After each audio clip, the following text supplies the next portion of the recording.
आज की वीडियो में हम लोग जीके क्वेश्चन का एनालिसिस करेंगे।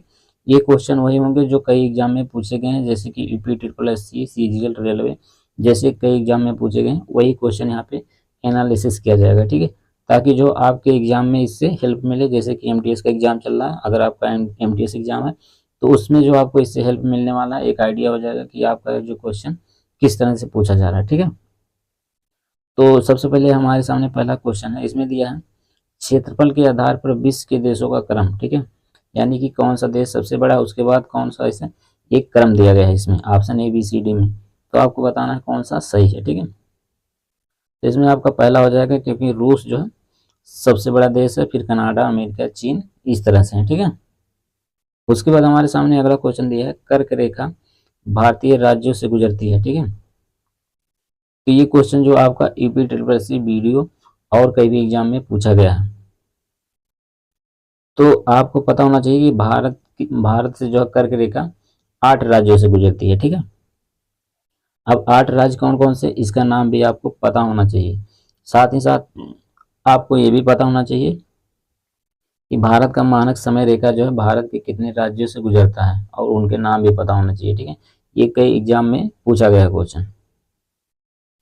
तो इसका आंसर जो आपका हो जाएगा ए। ठीक है, 8 राज्यों से गुजरती है, गुजरात, राजस्थान, मध्य प्रदेश, छत्तीसगढ़, झारखंड, पश्चिम बंगाल, त्रिपुरा, मिजोरम। ठीक है, कर्क रेखा जो इतने राज्यों से गुजरती है।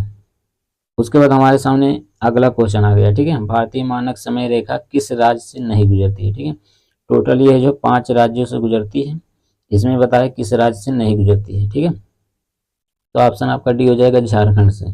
ठीक है, बाकी जो है उत्तर प्रदेश, मध्य प्रदेश, छत्तीसगढ़ से गुजरती है। इसके अलावा 2 राज्य और भी हैं, वो 2 राज्य कौन कौन से आप कमेंट करके जरूर बताइए। ठीक है, उसके बाद हमारे सामने अगला क्वेश्चन है, ये क्वेश्चन जो एसएससी एमटीएस में और सीएसएसएन में भी पूछा गया है। ठीक है, दिया है बांग्लादेश की सीमा से लगे भारतीय राज्य कौन से हैं। ठीक है, तो option A B C D में करके कई राज्य दिए हैं, कौन कौन से राज्य हैं ये आपको बताना है। ठीक है, तो इसमें आपका ए हो जाएगा मेघालय, असम, पश्चिम बंगाल, त्रिपुरा। ठीक है, ये सभी राज्य जो है बांग्लादेश की सीमा से लगे हुए हैं। उसके बाद हमारे सामने अगला क्वेश्चन है, डूरंड लाइन किसके साथ भारत की सीमा निर्धारित करती थी। ठीक है, ऑप्शन ये बताना है आपको। तो इसमें जो ऑप्शन ए दिया पाकिस्तान, ऑप्शन बी दिया अफगानिस्तान, ऑप्शन सी दिया नेपाल और ऑप्शन डी दिया चीन। तो इसमें ऑप्शन आपका हो जाएगा बी, अफगानिस्तान। ठीक है, उसके बाद हमारे सामने अगला क्वेश्चन है, ये जो है पर्वत श्रृंखला से है। जैसे दिया कश्मीर घाटी किस पर्वत श्रृंखला के बीच स्थित है। ठीक है, आपको बताना है, इसमें पहला दिया है पीर पंजाल रेंज और महान हिमालय के बीच में। ऑप्शन बी दिया है पीर पंजाल रेंज और पश्चिमी घाट। ऑप्शन डी दिया धौलाधार रेंज और हिमालय। ऑप्शन डी दिया अरावली रेंज और पीर पंजाल। ठीक है, तो इसमें आपका हो जाएगा ए, पीर पंजाल रेंज और महा हिमालय के बीच में जो है कश्मीर घाटी स्थित है। ठीक है, उसके बाद हमारे सामने अगला क्वेश्चन है, ये क्वेश्चन कई एग्जाम में पूछा गया है, जैसे कि यूपी ट्रिपल एस सी, लेखपाल, सीजीएल, एमटीएस। ठीक है, दिया नीलगिरी पर्वतमाला किस राज्य में स्थित है। ठीक है, तो ये सबको पता होना चाहिए। इसमें हो जाएगा ऑप्शन ए तमिलनाडु। ठीक है, अगला क्वेश्चन है, दक्षिण भारत की सबसे ऊंची चोटी कौन सी है। ठीक है, ये भी बहुत इंपॉर्टेंट क्वेश्चन है, कई एग्जाम में पूछा गया है। ठीक है, एसएससी, एमटीएस, सीएचएसएल, इसके अलावा भी कई एग्जाम में ये क्वेश्चन पूछा गया है। ठीक है, तो आपको पता होना चाहिए ये क्वेश्चन। तो इसका हो जाएगा ए। ठीक है, अन्नामलाई। उसके बाद हमारे सामने अगला क्वेश्चन है, नर्मदा और ताप्ती नदियों के मध्य स्थित पर्वत श्रृंखला कौन सी है। ठीक है, ऑप्शन ए में सतपुड़ा, ऑप्शन बी में विंध्याचल, ऑप्शन सी में अरावली, ऑप्शन डी में हिमालय।